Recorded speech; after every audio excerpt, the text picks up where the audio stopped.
Welcome to a platform where we debate on the top stories of the NBA, NFL, Major League Baseball, and other leagues with the best in the world of sports. You'll also get interviews with many athletes and media talents at several basketball events, including the WNBA and college basketball. My name is Rafique Louison, and this is Nothing But That Sports Talk. 15. And Lindsay Allen was blanketing Jewel Lloyd, wouldn't let her catch it. Reese for a dagger! Angel Reese knocked down her first three. Well, Angel Reese, this is know your personnel. Yeah, you're going to give her that three, but she's on fire. With her twin sister. And Kelsey Mitchell rips it away. Mitchell. Shovel pass to Boston. Have rallied to take the lead in the fourth. 90 seconds left to play. Oh, penetrating the reverse falls. Yeah, what a big weekend for Catilin Clark and Angel Reese. The battle for Rookie of the Year is intense as I welcome to this episode of Nothing But That Sports Talk. Rafique Louison alongside Geoff Magliocchetti, me from SI.com and All Knicks, and Kenny from Liberty Fan TV. Welcome to the show, gentlemen. Rafique, thank you for having us on. Thank you. Yeah, and these past few days have been a lot of upsets. I mean, seriously, the Aces lost in LA twice. Chicago split in Seattle with the Storm. And Catilin Clark got a win against the New York Liberty. So I know you saw my question on WNBA Countdown when I talked to China Robinson about this. And Carolyn Peck said the Liberty are a bit more concerning than the other teams that suffered upset this past week or weekend rather. So would you agree with her? I wouldn't necessarily agree with that. I think this is a loss that's salvageable. The New York has really emphasized the idea of turning each game into a learning experience, win or loss. And it's easy to kind of get lost in the hype of the Catilin Clark thing. But as Sabrina Ionescu said during the post game, it's hard to beat a team 4 times a year. But you shouldn't use that as an excuse. You shouldn't use that as a full-time excuse for anything. But she's right. It is hard to be a team 4 times a year. And this is an Indiana team that is slowly but surely kind of getting it together a little bit. We've seen the progress they've made over the course of this season. The hype around Catilin Clark kind of clouds some of the other developments that's gone on down there. The developments such as Leah Boston's second All-Star campaign, the emergence of Melissa Smith, the Erica Wheeler coming off the bench. It's really, something that they can recover from. As for the other teams, it's hard to put, ultimately too much stock because WNBA is slowly moving away from the concept where it's like, this isn't the NFL where it's like, 1 loss in 17 games is the end of the world. It's edging closer to more of a NBA setting where, of course, they play 82. We're at 40 now in the W, so I can't really get too worked up over a loss like that against a team that's steadily on the rise. I think they've won 6 of 9. Recently came off a 4-game winning streak, if I recall correctly. It was really Yes, about 2 weeks ago, and was inspired to play in front of the Gainbridge Arena crowd that really got things rolling. So, and I think another thing that inspires me about this New York group is the way that they were able to play when they were shorthanded because they missed Najee Hamilton for a couple games, they lost Courtney Vandersloot for about a month, they were missing and continue to miss Niera Sabally, though she's inching her way back. So, it's hard to get too worked up over a loss like this. It's tough to, power rank losses in the sense. And it's a good question on your end, Rafique, because it's a real tongue tire. It's a brain buster for sure, because it's hard to power rank those losses because each team, we're at a point where parity is at an all-time high in the WNBA, even if it remains extraordinarily top-heavy. The Liberty just went through a 5-game winning streak, and I'm pretty sure they lost ground in the race for first. That's how tight this race is. So through no fault of their own. So it's crazy. So I think that, it's tough to power rank losses, but from a New York perspective, it's a little much to get too worked up over this one, provided, of course, let's see what they do over this crucial back-to-back. You got Connecticut on Wednesday morning, and you got the Chicago Sky on Thursday, a Chicago team that had their number before New York handled business the last time around. So eager to see what they can make out of these 2 games. So if you have us on Friday, ask me again. But for the time being, I can't see the value in getting too worked up over a loss such as that one. Exactly. And you know what? Before I let you speak, Katie, let's not forget the whole time the Liberty been riding this whole top seed in the WNBA, they got that big win against Connecticut Sun because Connecticut started off 9-0 before Liberty defeated them. And then later on, and then they've had a tough time defeating the Minnesota Lynx before they finally defeat them last week. And that's what kind of helped them get as high as they are in the standings. And also, and let's not forget the fact that the Aces started off average with Chelsea Gray still nursing that injury that she suffered in the finals last year. But when Chelsea Gray came back, she finally started getting it. The Aces finally started getting together aside from the loss against the Los Angeles Sparks the other night. When I spoke to Becky Hammond after the game, she talked about how there was not enough boxing out. And clearly they corrected that on a night where Angel Wilson made history again by having the most points in Aces history. And well, count the fact that they weren't always Las Vegas Aces when the franchise started in 1997. But besides the points, this is something that we expect to see in the WNBA. I mean, sometimes you have to take an L or two because when the playoffs come around, you know what caused that L in the first place. Now you can speak, Kenny. Exactly. And as Geoff echoed, I definitely wouldn't go overboard and think that this is the end of the world with that. Even though we lost the Super Bowl, it's okay. It's okay. As Sabrina mentioned, this was their Super Bowl. It was a big game for them, and it is hard to beat a team so many times. But let's not even talk about the 4 games, beating them 4 games. If they won that game, that would have been 10 games in a row where the Liberty defeated the Indiana Fever. And let's talk about those last times that they played each other. 36-point defeat. That's, it's tough to kind of keep going. And I'm just going to look at the bright spots with the Liberty. They had a really good second quarter, especially being down by 14 points. Looking out throughout the whole season, we're always seeing the Liberty get off to hot starts. And that second period, it's always been, it's been a different story in that second period. So I'm taking the positives from that game because I saw them play really good basketball in that second quarter, do something that they haven't done much throughout the season. And I'm more concerned about the stretch up ahead. Just as Geoff said, you look at the game, a matinee against Connecticut, then going to see the Chicago Sky, who we struggled against. Going to see Chicago twice before the Olympic break. So these last couple of games, I think it really would behoove them to finish this strong. Just finish this one strong and see how it goes from there. But I'm going to have to tell Carolyn Peck to direct her energy to the Las Vegas Aces because losing to the Sparks twice this season, I don't know. De'Erica Hamby, I know she has her things with the Aces, but losing to the Sparks twice, a rebuilding team, I think that's more cause of concern and panic with what's going on in Las Vegas. Yeah, and but like I told you before, they were without Chelsea. Let's not forget. The only reason why they started out 66 because they didn't have Chelsea Gray for the first 12 games of the season, and then when they did come back and they started winning, let's not forget she's the biggest difference maker for the Aces offense that carried to those last 2 championships in the first place. And then of course Los Angeles Sparks, they're going to come out hot, and even for a rebuilding team, you can't just not win games. And for a team, you can't just lose games. You're not going to be what the Patriots were before they lost to the Giants in the Super Bowl in 2007. It just doesn't happen that way. You're not going to be like the South Carolina where they could have been like 39-1 if Camilo Cardoso didn't hit that 3-pointer. You're not going to be that. This is the pros. This is not college basketball where you're beating up every team. At some point, a loss is going to come straight in your face before you realize it. And all it takes is one good team having a good game. All it takes is Caitlin Clark having a triple-double. It surpasses Magliocchetti for the youngest triple-double ever to defeat the New York Liberty that one time after the Liberty beat them up 3 other times. Just to echo, I was happy to see Caitlin. Congrats, sir. I was happy to see that. Exactly. We got to give her credit. I wasn't happy to see it happen on the New York Liberty.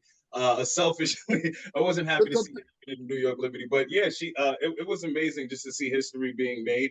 I love the trajectory of where women's basketball is going because of what these legends and these legends in the game that are already here that have already set the standard.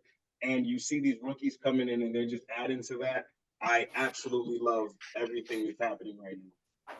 Oh, it's undeniable what Clark and Reese are adding to the game. The good side of it. I mean, there are there are extremists in both sides that are somewhat ruining the argument for the rest of us. And there is one side that doesn't want Clark to succeed, and then there's the other side that wants Clark to succeed. But at the same time, part of that side, the extremist side of that, wouldn't want women's basketball to succeed no matter what. And then you have the other side. There's been an oligarch kind of guarding the rest of it, kind of wanting Reese to succeed, and with Clark costing in the process. But those two are starting to handle themselves real well out there. They're really starting to they're backing up all their hype. They're doing a great job out there, and we're slowly starting to see some really great develop. It's great when the one-upsmanship comes on the floor. It's like hey Angel, six double-doubles. I'll do you one better. The first freshman triple-double in WNBA history. It's great to see, and it's great to see where the game is moving forward. So looking forward to that. And I'm glad what you brought up about the second quarter,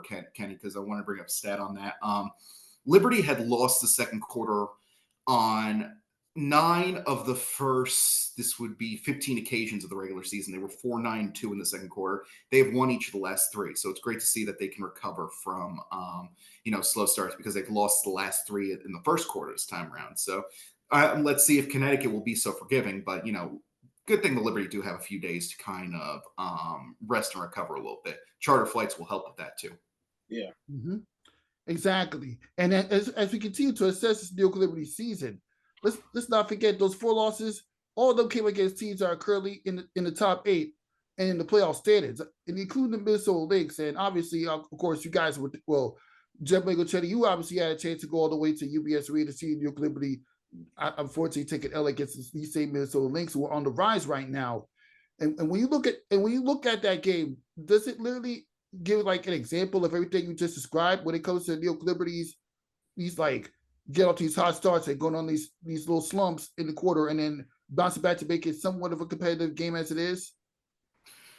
I think what's great about this New York team is that a game is never over for them. Even in that 17-point loss to Minnesota, I think back in May, they fell behind big early and then worked their way back. So no game is ever over with this group, which I think is the finest compliment you could say about any championship contender out there. What interests me about the loss to Minnesota, which they later avenged a week later to be precise. So yeah, congrats on that SNY stand-up, by the way.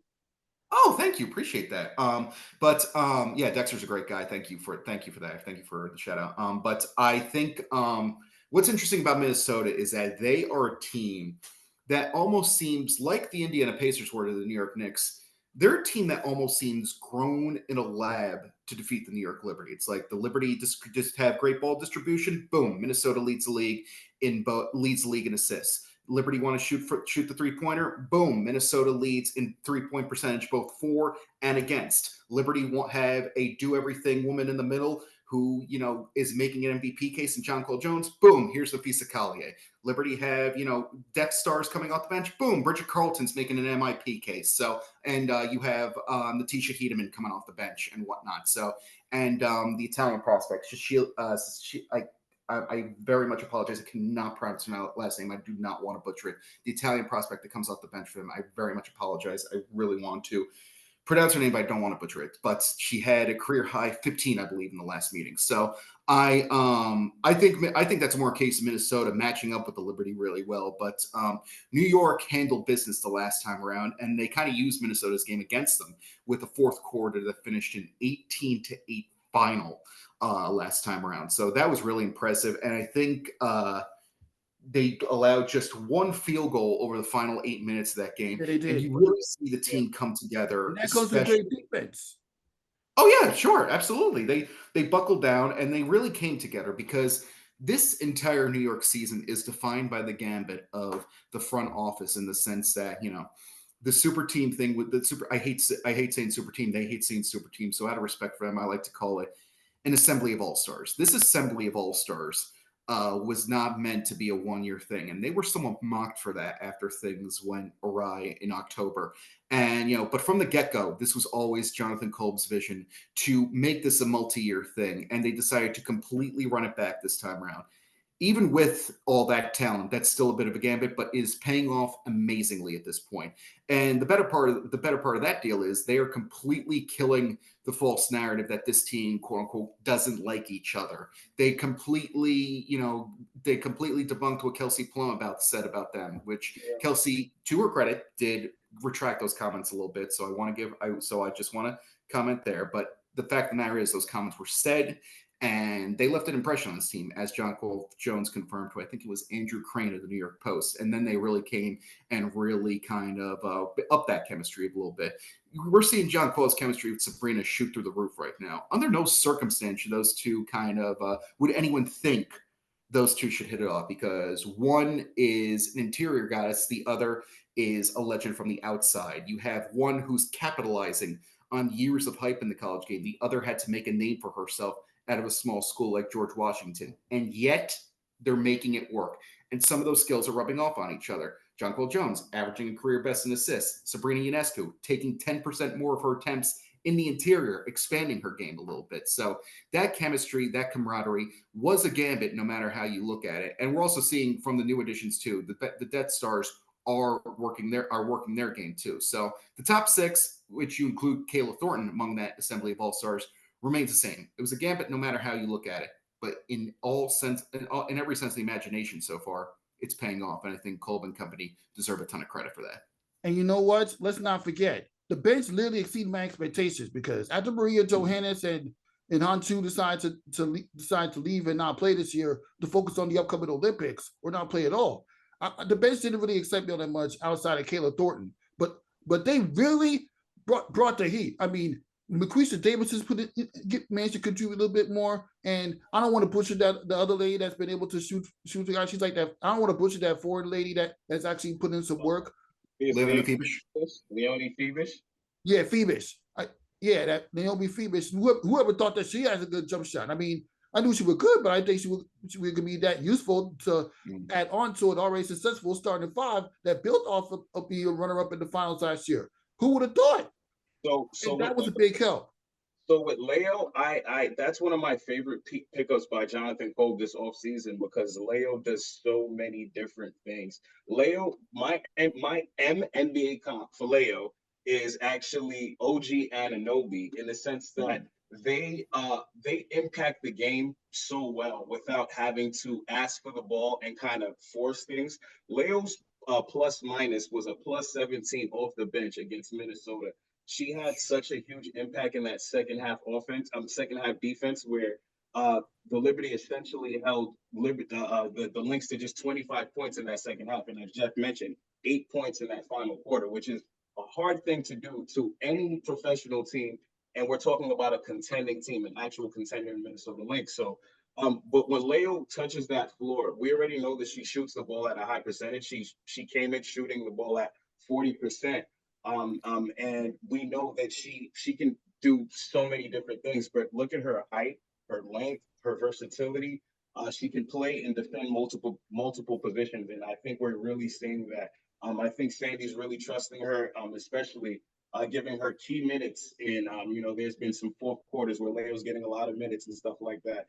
And just to go back to your point about the bench, about seeing players like MJ and Hatsu, staying over just to, for their Olympic commitments. There was a lot of people who had questions about where was that firepower going to come off the bench. Now, granted, the scoring off the bench isn't the greatest all the time, but that impact defensively that you're going to get from Leonie Phoebus, when Ivana Dojkic, who's not necessarily in the rotation right now, she also shoots the ball very well and is one of the bigger guards. So I think the work that this team has done to, just to get the bench better, leaving that final roster spot open, and then you hearing the news of Jalen Sherrod signing to the 7-day contract. So you just don't know that this team isn't settling. They're not settling. And I made a video the other day speaking about the team's defensive rating, which is actually 3.2 points better than the defensive rating from last season, which would be number 1 in 2023.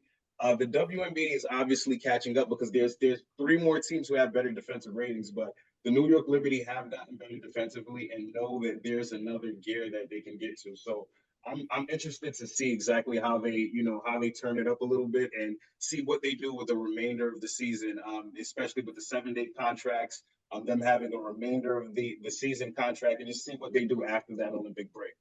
That's exactly a very interesting point, Kenny. And you know what? As we talk about the remainder of the season, do you guys think the New York Liberty will? Well, I mean, obviously, it's going to depend on what happens this week when they face Connecticut Sun at 11 o'clock in the morning.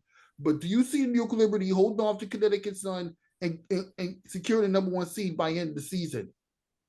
I could see it for sure. And great points, Kenny, by the way, about the defensive rating. What was interesting to me, there was one point this season where the Liberty had 7 of the top 11 women with a minimum of 5 minutes played in fourth quarter defensive rating in the season. That list topped by Courtney Vandersloot, I believe. And Leo was in there. And another interesting stat about Leo, in terms of fourth quarter minutes, she's third to only 2 names you may recognize, Catilin Clark and Angel Reese. So that was really interesting to me.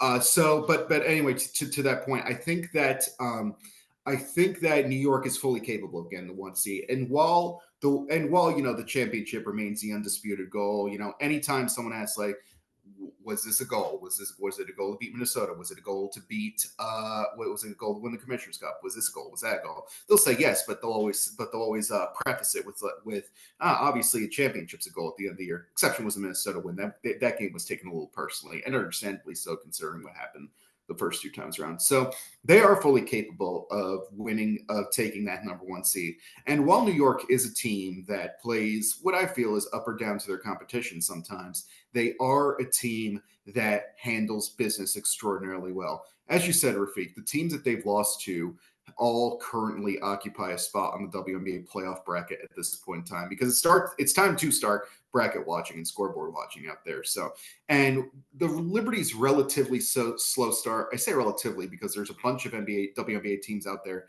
that would give their left arms for 15-5 starts, but in New York, a start like that could be considered disappointing with the way they upgraded last season. This time around, 17-3 in the first half, 17-4 now. So, and again, it's not their fault at all, but they go on a 5-game winning streak and only manage to lose ground in the chase for first place. That just shows you how crazy the top heavy WNBA is. It's so top heavy. And it's interesting in the sense that, they have been able to beat Connecticut this year. I'm really interested to see what they're able to do on Wednesday. And like you said, Kenny, there's 2 games against Chicago. There's not only 2 games against Chicago. There are 2 games left in Connecticut on this slate, because this ends with this all ends with a home game against Connecticut. So interesting to see. This is going to be a very telling stretch for this group, but I believe they're fully capable of it. Yeah, they're very capable of it indeed. And of course, you wouldn't be saying the same thing a year ago when the Aces were literally coming in hot and finishing with a championship. And now look what they are. They had to go back and forth with the Seattle Storm for the number 4 seed in the WNBA, and because of what I just mentioned and more. It's just a lot going down the WNBA. It's not a 2-team race to the Aces and the Liberty like it was last year. Minnesota's gotten better, Connecticut's gotten better, and Indiana got it together. Look, I think Indiana's in a sense where they're going to have that label of like that quote unquote 1 team you don't want to face come fall, and they're going to give whoever they play in the first round a heck of a fight, even if it is a 2-game sweep. So we'll see what happens there. But you're right about Minnesota in the sense that that's why Napheesa Collier is my MVP pick at this point, because she has propelled that team to new heights. So interested to see where it goes. So, but again, this team is fully capable.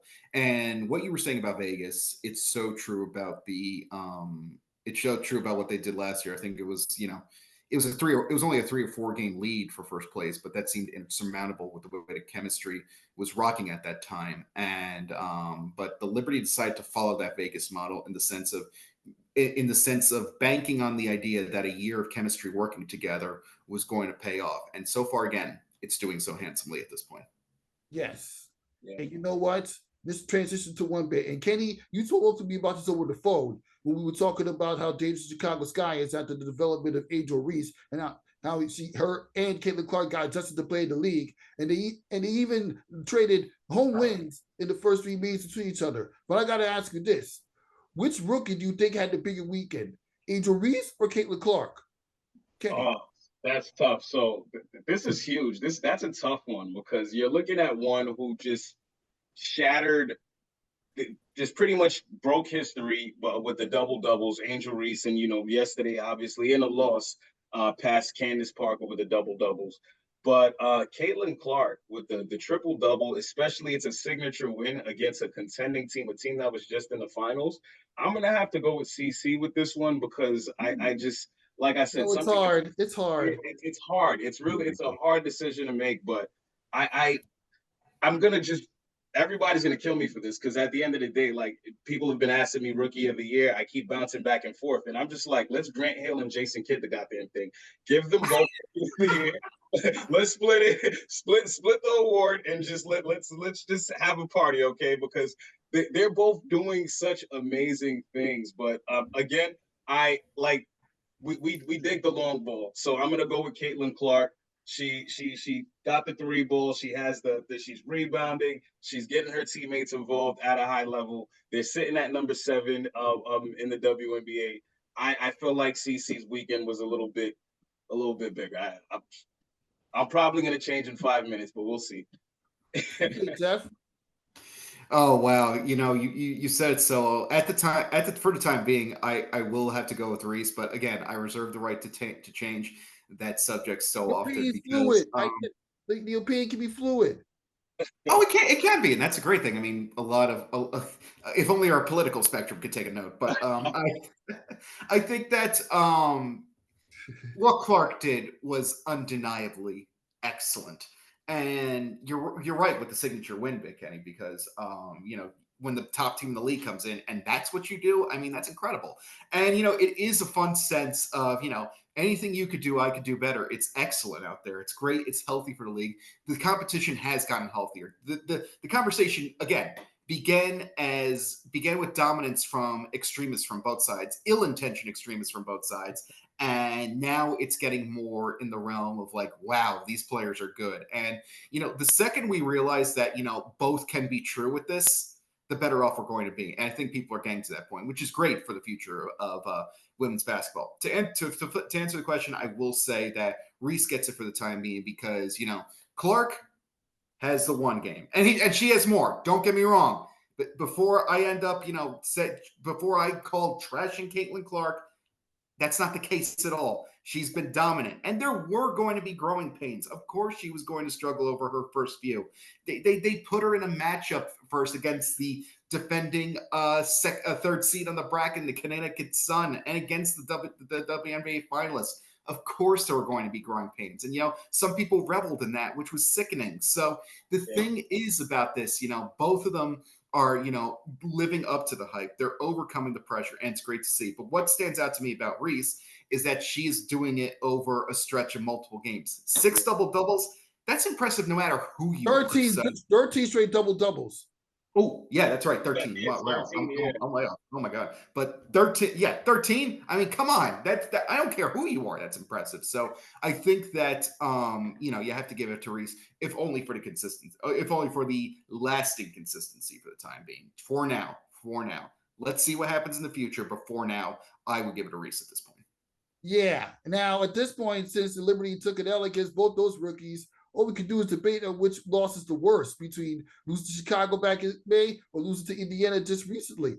Kenny, I'm going to ask you this question, being a hardcore Liberty fan you are. Which ones hurt you the most with Liberty at the one that hurt me, it was bittersweet. It was bittersweet, the Chicago, because of the fact that it's bittersweet because you're looking at the other end, you see it's Coach Teaspoon doing her thing, and that's like my one of my second teams. I love Chicago, and the fact that Teaspoon is there, like she's just, the way that they're playing is exactly how I envisioned it with Teaspoon coaching. But I just want to go back to that preseason beatdown. Even though it was preseason, it didn't matter. They destroyed the New York Liberty. Like it was really bad. It was really bad.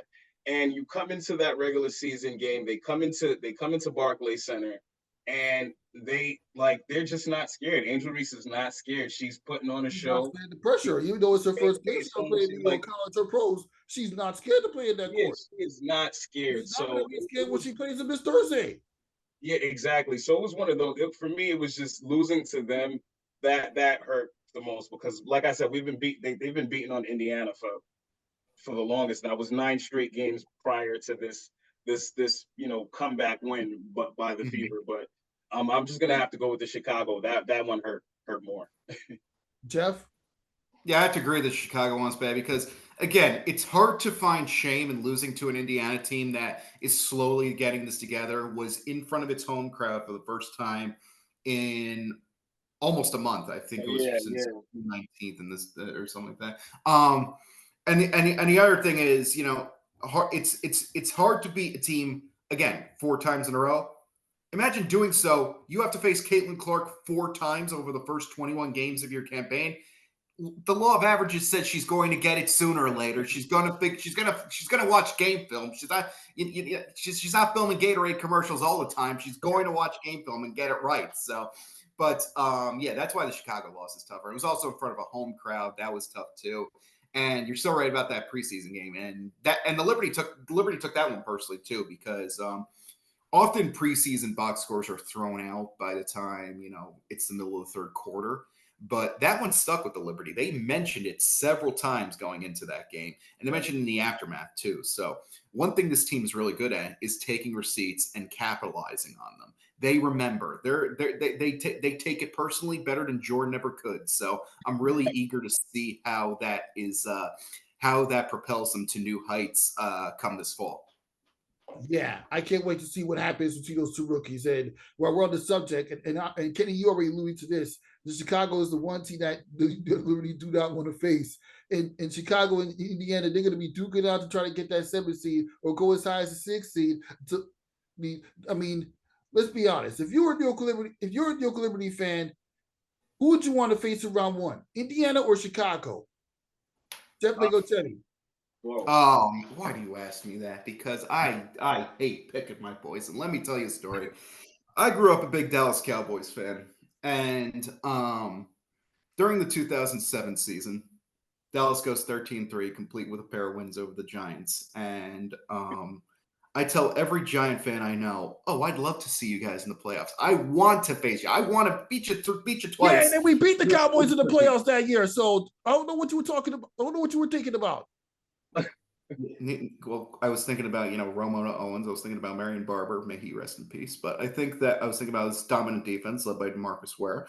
I think Terry Glenn he was not on the team. May he rest in peace too. But I think that Jason Witten, he was there. Long story short, I've never been a pick your poison person because, for that reason alone, you never want it. But you've asked the question, so I'm going to answer it. I think at this point in time, you would if the season ended today, I think you'd rather play Chicago at this point because they are more manageable. You contain Reese, you can win the game. But Indiana, Clark is slowly making the players around her better out there. She's opening up lanes for everybody else. Her assist totals are what's really making this team roll. So I think Indiana is the more dangerous team at this moment. So, if you must pick your poison, I'd say for the time being, it's Indiana at this point because, and again, New York has handled business against them the first 3 times around.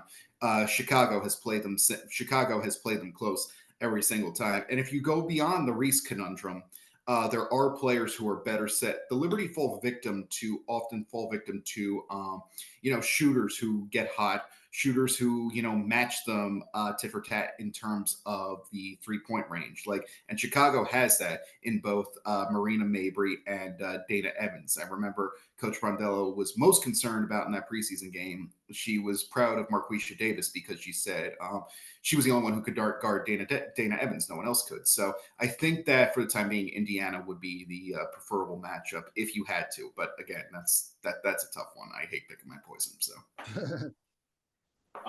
I'm gonna actually go the other route. So first off, I'm just gonna start by saying Geoff is my guy. I respect Geoff. I love everything that Geoff does. I watch him closely. But the only thing that he just turned me off was that whole Dallas Cowboys riff just now. And I wish I got up to go get my Eli Manning jersey so I could answer this. Thank you.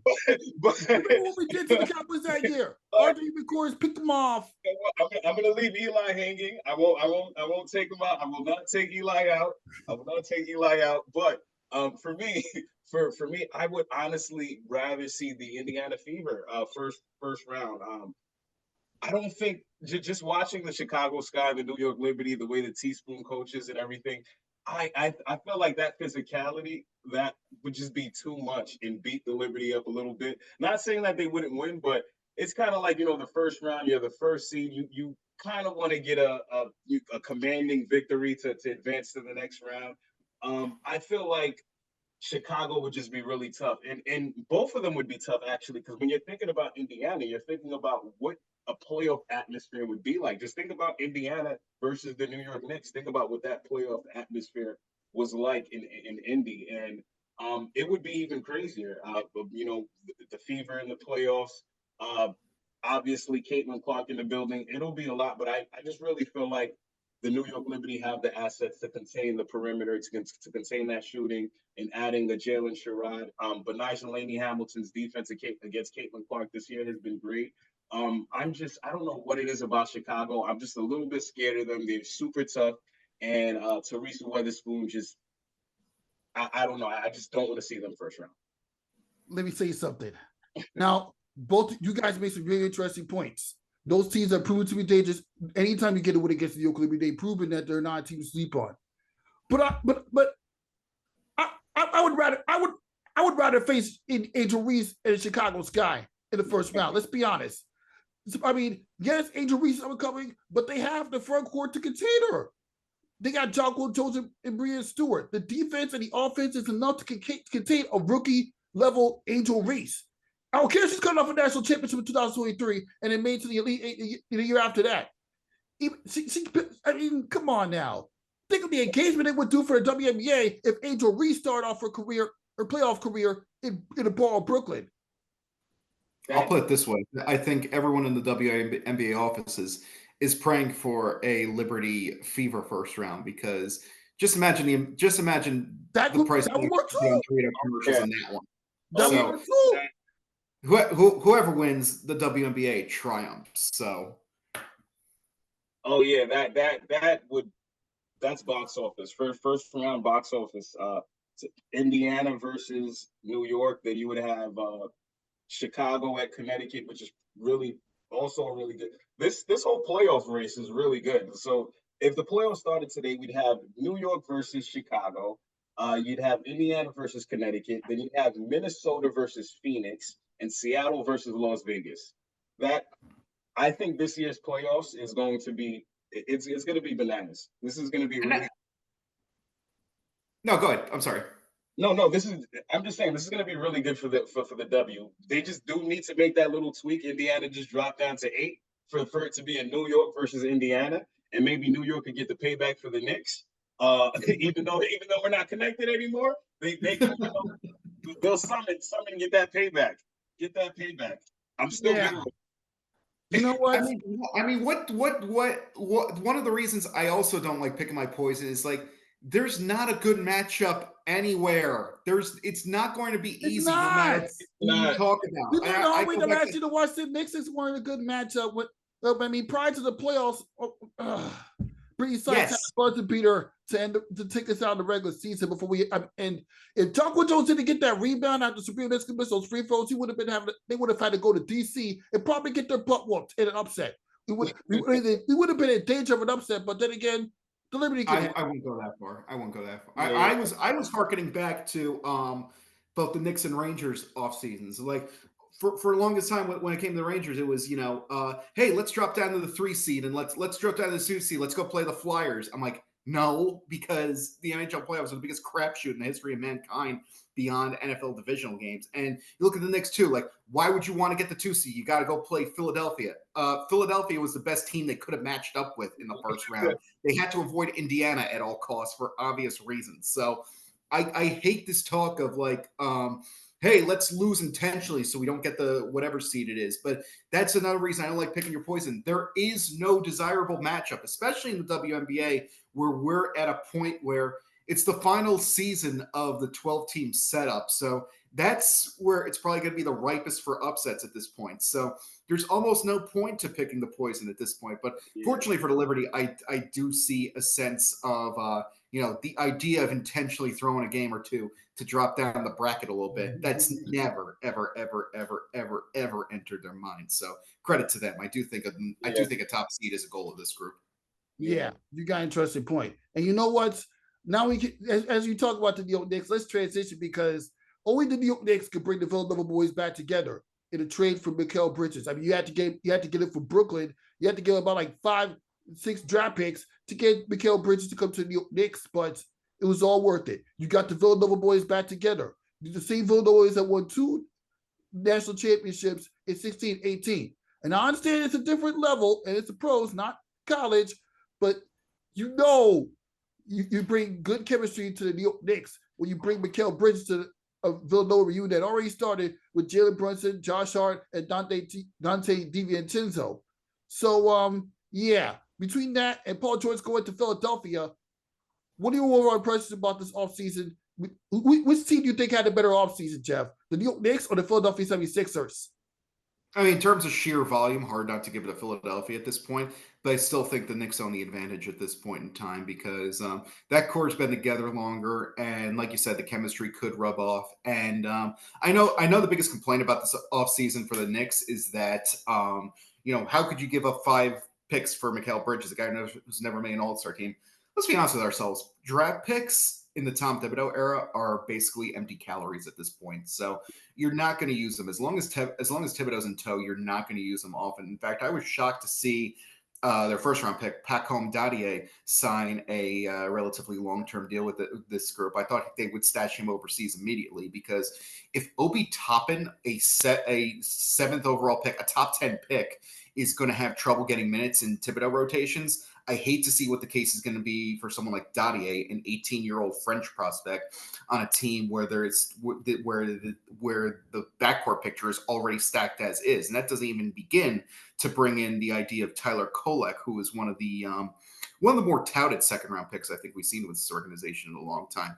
I give the edge to the 76ers, if only because they have opted for sheer volume at this point. The Knicks made their marquee move. That was their thing. Good for them. And they also re-signed Anunoby, which is good for them as well. But Philadelphia saw a problem and they pounced on it. They not only brought in George, they also brought in Andre Drummond. That will come in big considering the Knicks' interior depth. They took advantage of the inside. They took advantage of the inside defense and interior when the only backup center you had behind Joel Embiid was this guy, Paul Reed. And Paul Reed's not that good. If you listen to my episodes from my previous interviews with Carmen Holland, from Who's with Carmen, she even talked about how like Paul Reed is not that good. He can't rebound, he can't defend. So I'm glad that the Sixers let him go. They had to. No, yeah. I mean Paul Reed, he also excuse me, he also kind of shot his mouth off a little bit before the first round of the playoffs. So they upgraded in that position, and they also brought in a playoff hero in Caleb Martin. The Knicks are well versed in his work from the second round of 2023. He had one game he started. I think he had like 22 and 8 in that win, and then he went off in the conference final against Boston. So they need someone to eliminate Philadelphia and New York and Boston. They brought in a specialist, Caleb Martin, 26 points, I believe, in that Game 7 finale in the conference finals. So by sheer volume alone, Philadelphia has fulfilled its needs a little bit, and the Knicks still have a little something to worry about in terms of interior depth. Mitchell Robinson, I don't get the complaints behind him because, he's injury prone. He has 3 occasions where yes, 2 of the past 3 years he's had injury issues, but on all but one other occasion, I think 4 of his 6 seasons, he's played at least 59 games. So spare me that rhetoric. Number 2, I think you need a pure center. The traditional center in the NBA is becoming more and more of an endangered species. More and more often, we're seeing centers expected to shoot. And the idea that a center camps under the basket and grabs rebounds for you, stretches his arms out, that's becoming more of an endangered species. But it's a unique weapon to have, and the Knicks have one of the best in that category, at least among the remainders, in Robinson. The problem is, though, you need to do something about center depth, and the options are dwindling.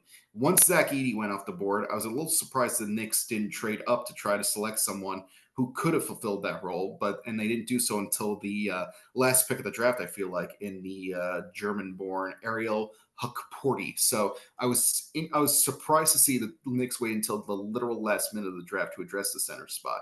So it's either that or you need to start trusting Jericho Sims, because Sims is an interesting case. He has been with this team for a little while. He is one of 3 guys left on this team, along with Robinson and Miles McBride, who were drafted by this group. So he knows the system, but he has had trouble generating any form of longevity. You could also bring back Precious Achiuwa, which is probably right now looking like the best case scenario at this point, but you have to start trusting Jericho Sims. So that's the one thing the Knicks have. So in terms of sheer volume and in terms of fulfilling needs, Philadelphia has won this offseason for the time being. Mm-hmm. Yeah, I like that. I think it's so hard for me to decide because of the fact that Philadelphia they did everything they needed to, as Geoff mentioned. The re-signing of Andre Drummond, somebody I wanted the Knicks to go after, for backup center because of his rebounding prowess. He's still one of the best rebounders this league has ever seen.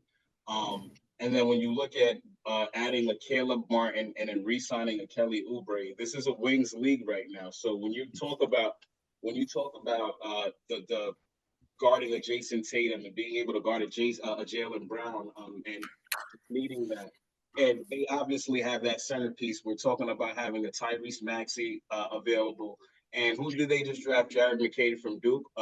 They have a decent team, but my thing with Philadelphia is always going to be health. Will Joel be healthy at the end of the stretch? And Andre Drummond filling in. We're not scared of that, to be honest with you. But also, Paul George, he's only played, I think, 25 playoff games with the Clippers.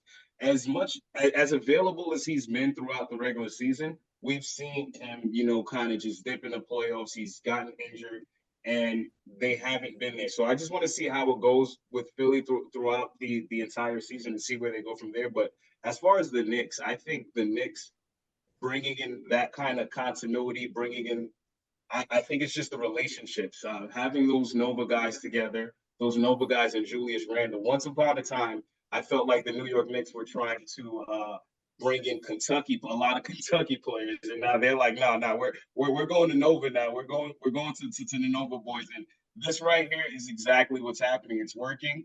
I think the New York Knicks are maybe one piece away, and that's a big. And I agree with Geoff. Like bringing back Precious Achiuwa is probably the best move that they can make right now in trusting Jericho Sims. I think one of the things that they're going to do is stay pat, be patient, and kind of just see what they can do maybe in towards the trade deadline. I don't think there's any reason for the Knicks to rush right now because this team as is right now on paper and in the locker room, I think they're good. I think this team without Hartenstein is still able to pull out 50 wins. So we'll see what they do, but I think for me, I'm going to go with the Knicks on this one. I think getting that last Infinity Stone and Mikel Bridges was the final move, and I really think the Knicks are going to make it close to the promised land in real recent time. We're moving away from an era in the NBA where it was just like big threes and you guys just need to have all of these super teams and stuff like that, and I kind of love what the new CBA has done, and kind of like not getting people to kind of like want to just sign all of these top heavy all-stars, even though Boston is about to have $1 billion salary cap, but they earned that. They won a championship together, so they're willing to pay that. But you're not going to see teams just trying to get everybody, any and everybody playing together. There's more of a balanced power, and I think the New York Knicks will they'll reap the benefits off of this. Kenny, don't be silly. The last Infinity Stone is Ryan Arcidiacono. Oh yes. They had Ryan. Listen, but they had Ryan. We had Ryan, which is crazy. We had him and let him go. They had him, but he let him go. Typical Tom Thibodeau move. But yeah, Traded in the dealt in the Bogdanovich first deal. I forgot what deal. What deal was that again? The Bogdanovich first deal, and I yeah. believe he released immediately, but caught on with. I believe he returned to the Bulls G League affiliate, Windy City, and that was a year after he was involved in the Hart deal. So yeah, the offseason's not officially over until he gets a training camp invite. I stand by that. Exactly. Yeah, but nonetheless, this was impressive offseason. I don't care what people tell me. I'm glad the Knicks did that trade. I mean, Brooklyn not going to be good anytime. I mean, Mikel Bridges wasn't going to be good with Brooklyn anyway. I mean, excuse me, he wasn't going to be good enough to carry Brooklyn anywhere anyway. And Brooklyn can take for Cooper Flag.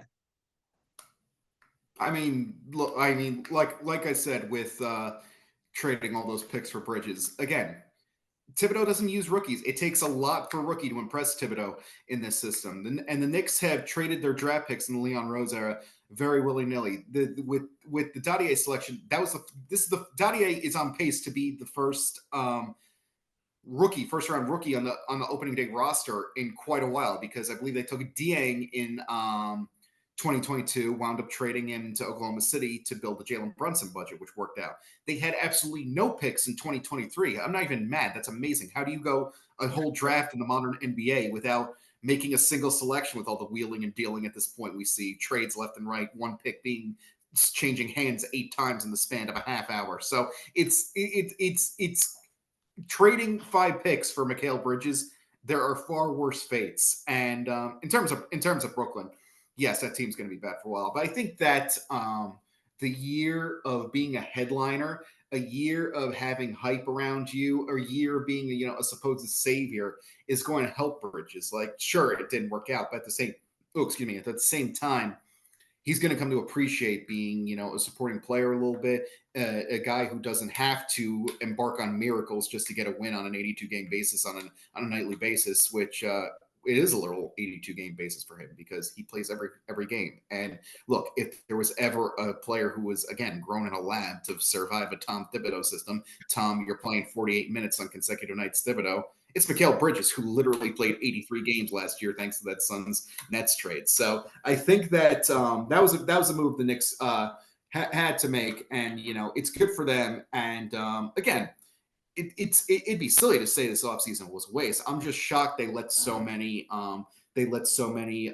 interior depth men kind of sign elsewhere. I was shocked they didn't use one of their more immediate draft picks on a contributing center. So I was a little shocked to see that. So, but other than that, it's really hard to explain. Jeff, I think they have something up their sleeve. That's the only thing I can think of. They have to have something up their sleeve. There has to have something up their sleeve because we're looking at a different Leon Rose era. Do you remember the picture that was floating around online where it was kind of like sleeping Leon Rose? Like he was in the and it was like Sleepy Rose, and that's what they were saying about him. I didn't like that because he was being patient. I liked it. He was being patient, and this is like we're seeing everything pay off. And I think right now, he's being the front office is just remaining patient and not jumping at the first thing. There were a lot of good names. Gogo Baditsa, then there's Walker Kessler, who I really like. I wanted them to see what was going on in Utah. Then Mo Wagner. There's a lot of different names, but those guys they all signed some pretty decent deals, but I think at this point, I just think they're waiting it out, and they're going to go the patient route, and I think it's going to pay off. I do feel like the Knicks have something up their sleeve. It really has to, because it's tough when you let out a disappointed sign when James Wiseman signs elsewhere. So that's the point it got to with this team. Yeah. But they do have to look at the interior depth. I'm just shocked that they let it pass by. And in terms of Rose being patient, look, that's for the best. Trading for Donovan Mitchell would have set this team back 3 or 4 years, because look at Cleveland. Mitchell is getting enough tossed at him for guiding that team to its first playoff series win sans LeBron James since I think the Bush administration, the George H.W. Bush administration. Yes, the George H.W. Bush administration. So, and that pressure, if the pressure is like that in Cleveland, imagine how it would be 40-fold in New York. And, he went to a team that was well set. He went to a team that had won about, I think it was 44 games, clinched a 7th seed, but fell in the play-in tournament, which with a bunch of young guys around. That team was well stocked and fortified for him to succeed, and yet they still struggle in the second round. So, and trading for Mitchell would have hit fast forward on whatever the Knicks are trying to build here and heightened expectations unnecessarily, put more pressure than there had any right to be. So Sleepy Leon, it's a dream come true. Not to mention a family connection with Rick Brunson, who played for the Knicks in the finals in 1999. Yes. Not to mention that. All right. Now we have to bounce back to the WNBA because, the All-Star roster was announced last week, and we already know what Team USA is going to be. And it's no surprise as to what we saw at USA training camp earlier this year. But now we know the Team WNBA. When you look at the roster for Team WNBA, like, what surprised you the most? What surprised me the most? I'm sorry, but first off, I do want to say this about the All-Star voting for this year. I was just a little bit disappointed with it not being as clear to the fans in terms of voting, because myself, we obviously know that it's going to be Team USA versus Team WNBA.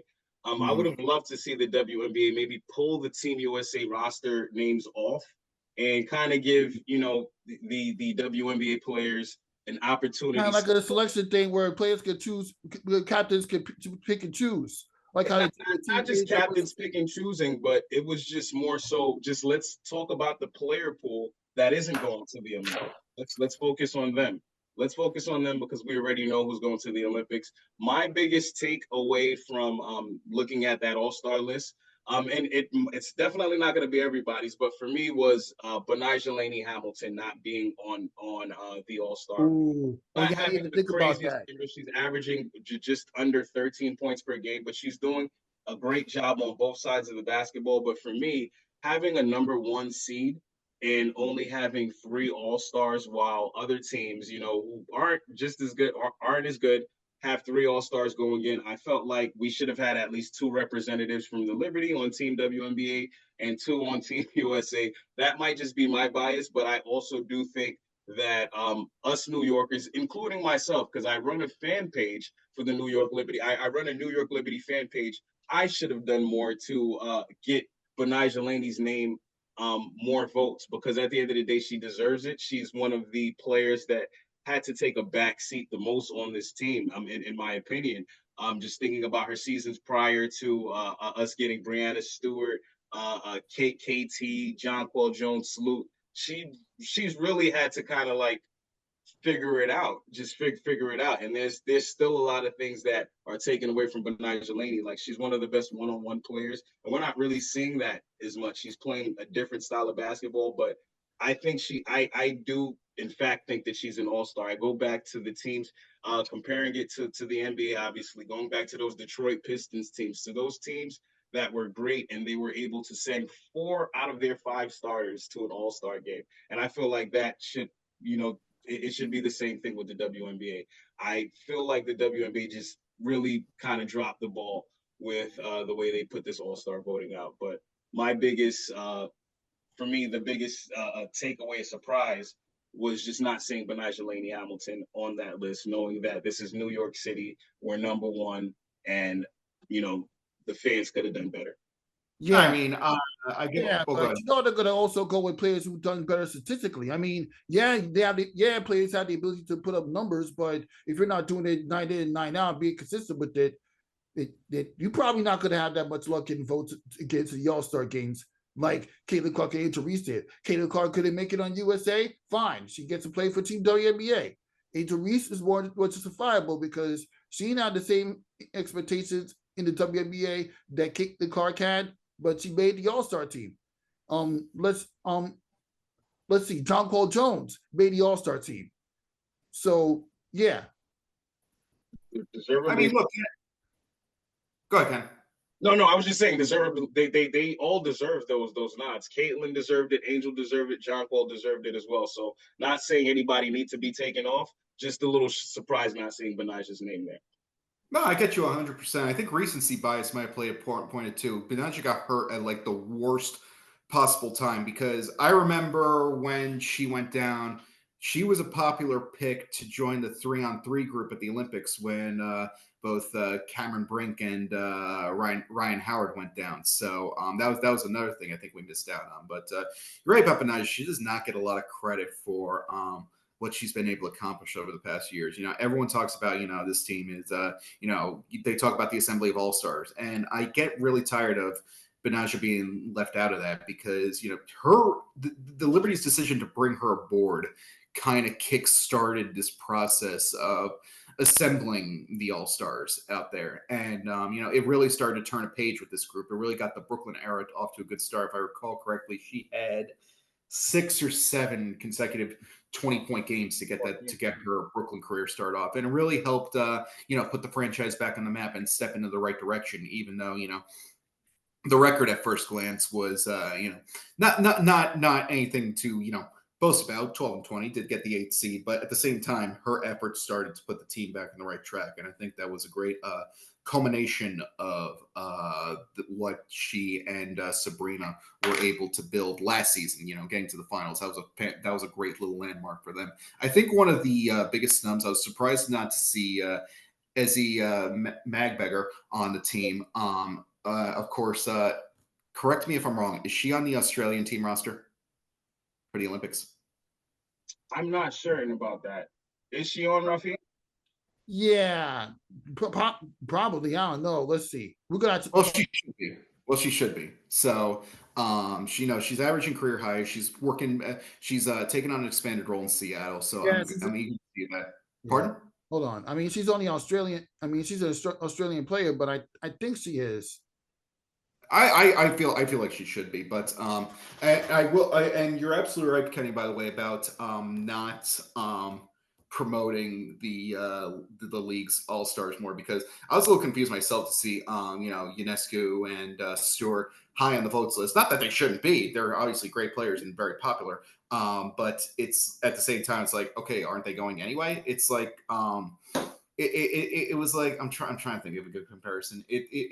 It's almost the equivalent to how, on NBA draft night, we have guys wearing hats of teams that they'll never. Yeah, she's on the roster. She's on the Olympic roster for Team Australia. Good, well deserved. But I will give the WNBA credit in one sense. I was not among those surprised that Caitlin Clark did not make the Olympic All-Star team, because in all honesty, Caitlin Clark deserves some time off. It's the best thing that can ever happen to her, because she has had to carry the burden of women's basketball for quite some time, some of it voluntary, some of it involuntarily. It will go against everything her competitive nature tells her, but a month off really, will do her the best good it can do for anybody. At the same time, it's a godsend for the WNBA All-Star game itself, because All-Star games as a whole are a bit of an endangered species in their own right, because look no further than both the Pro Bowl and or lack thereof Pro Bowl, as a matter of fact. Look no further than the Pro Bowl and the NBA All-Star game, in the sense that the Pro Bowl is extinct, and the NBA All-Star game, the final score was like, what, 211 to 184? Ridiculous. And Jalen Brunson said best. What's that? No defense whatsoever. No, none. And Jalen Brunson put it best on his roommates podcast alongside Josh Hart and Matt Hillman. He said that, there's no cash prize that would perhaps be attractive to anyone to make it worth the potential for injury in the All-Star game. You could perhaps go the Major League Baseball route and perhaps offer the winner home court advantage in the NBA Finals, but do you really want to get back, which I thought was an interesting concept. I enjoyed that, but do you really want to get to a point where someone on the Brooklyn Nets is saying, "Come on, guys, let's win this for the Celtics"? But I will give credit to what the NHL All-Star game did. They turned it into a 3-on-3 kind of tournament setup, so that's good for them. But All-Star games as a whole, they're an endangered species. They've lost their appeal in the sense that, look, in that games are more accessible than ever. There are more quote unquote super teams than ever. So the idea of the concept of, say, Sabrina Ionescu and Breanna Stewart playing on the same team, that's not as taboo of a concept as it was not so long ago. So that's why it's lost its appeal as well. And the games are more accessible. So but the WNBA All-Star game, now you have two teams with something to prove. Is Team USA ready for the challenge of international levels? Could Caitlin Clark and Angel Reese justify their supposed snubs out there and really go off for this group? Does anyone in 2021 when they had that format and USA Bingo. lost? Enrique Kubuwai went off of them. You remember that All-Star game? How can I forget? But yeah, see, this is the point because we don't really talk about All-Star Game moments anymore. The most notable one from is probably from baseball, the tie game. The most notable one from hockey is when John Scott, the guy who was averaging like 50 penalty minutes a game, gets a fan campaign in vote for him. NBA All-Star Game. Maybe we talk about Magic Johnson, but how long ago is that? 30. God, I'm old. But I think that this is a great moment for this league. This is something that they can really capitalize on. It's a unique moment that you're not going to see in other leagues. So credit to the WNBA and everyone else in that regard for making the All-Star Game meaningful. Yes, credit to them indeed, because we should expect some great things to come as we get to the All-Star break and Olympic break. And now on to a very interesting topic. I mean, we already talked about the Aces. They won like 6 of the last 7 outside the losses and Los Angeles Sparks. Do you think that the Las Vegas Aces found their championship form ever since the stretch? I mean, look, it's hard. It was hard to doubt the Aces ever. Even when they were 7-6, I was like, okay, come on. They've done this twice now. I'm not going to doubt them. Come on. But look, if this is the way they're going to play with Chelsea Gray on the floor, Chelsea Gray should be the runaway MVP winner. With apologies to Nafisa Collier. But that it's hard to deny at this point because again, there was that little hiccup against Los Angeles, but Steph Talbot, wow, what a game she had. Well, most of America slept. The Aces and Sparks might have played the game of the year, but I think that again, Las Vegas has bought themselves a lot of leeway, and the fact that they've haven't missed a step since Chelsea Gray came back, it's interesting, and you almost want to see, you want to talk about picking your poison. You almost want to see Vegas leap up to the 2 or 3 seed because a Liberty Aces second round matchup that would feel anticlimactic a little bit. It would after being in the finals last year. Like seriously, it just would not feel right with respect to Connecticut. I'd rather defeat. I mean, let's be honest. I want to see the Aces get into the top 3 badly. I'd rather face the Aces with everything on the line than to face the Aces just to get to the finals and facing either a Connecticut, Minnesota Lynx or an up and coming star like Caitlin Clark and Reese, as we already talked about earlier in the show. Let's be honest. I mean, look, that's a funny thing about this year's WNBA. For the Aces versus York Knicks last year, facing the second round would be anticlimactic, and I agree with you 100%. I mean, that's a funny thing about this WNBA playoffs in the sense that who knows who's going to get to the finals because some teams might get so beat up in their first round matchup, they'll be hobbled for the second. Like they'll be so tired. Like Vegas, for example, could be so tired staving off, say the Phoenix Mercury, desperate for one last run with Taurasi and co. That they'll be too tired to face either Connecticut or Minnesota. So New York could be the same way. We saw it last year in a sense a little bit. Washington gave them everything they could handle in the 1-8 matchup. And, they come out and lose game 1 against Connecticut, though to their credit, they did win the next 3. So props to them.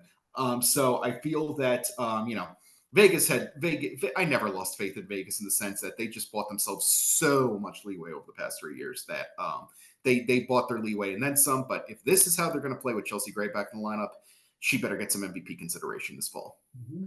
Thoughts, Kenny? Yeah, Vegas, they are not slick. I saw Vegas in these games, and we know what it is. We know that they could turn it up again. They could turn it up a notch, especially when they get deeper into the season. After that break, that's when I'll really start to kind of judge what I'm seeing from the Aces. But they're the champs. They're the reigning champs, and you got to go through them. And that has not changed. That has not changed one bit. I know Nafisa is having an MVP season, but also we're looking at A'ja Wilson, who's having an MVP season in herself as well. And what Geoff just mentioned with having Chelsea Gray back, I think they're 6-1 now since she's been back. And you just can't deny the Aces. They're no matter where they are in the standings, you have to fear it. At the start of the season, when I seen them dipping, I was under the impression I'm like, they're doing this on purpose.